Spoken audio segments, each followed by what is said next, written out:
To discuss the ceasefire and the underlying issues further, we can speak to Jalal Abu Khater, a writer based in East Jerusalem.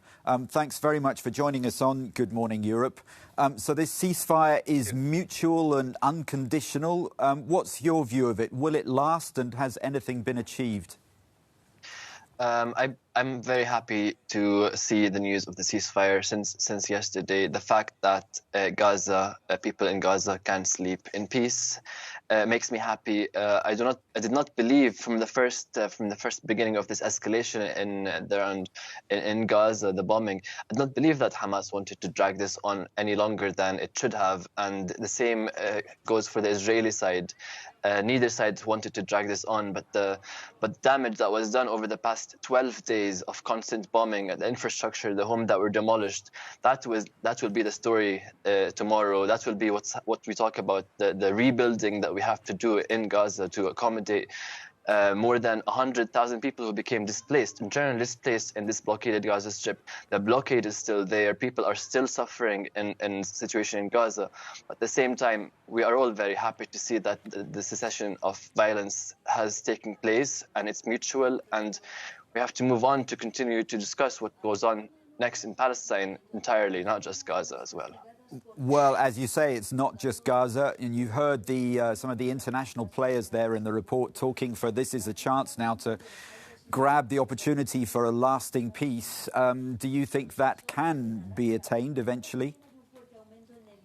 The way that things have happened in Gaza are not isolated from what went on in Jerusalem or goes on in the West Bank.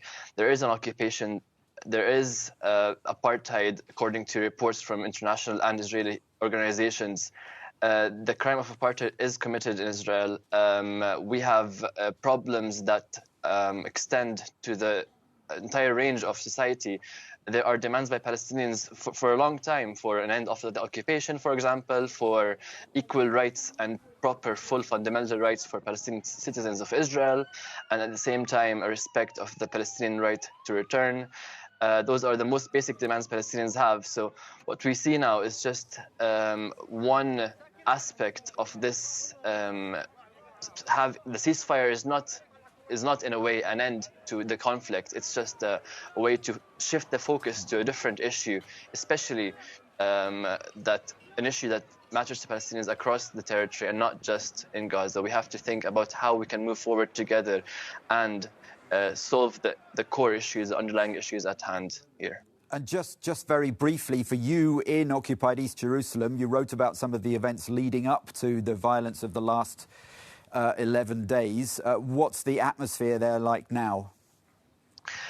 Jerusalem was at the start of this whole thing. Over the past couple of months, we've seen violence in Jerusalem that was becoming more visible to people abroad, becoming more visible to people because in Jerusalem, people have decided to say enough. And the most basic issue at hand was what's going on at Sheikh Jarrah neighborhood. That court case is still ongoing. That matter is still ongoing. The suppression of protesters there is daily, and the entire neighborhood is blockaded until right this moment.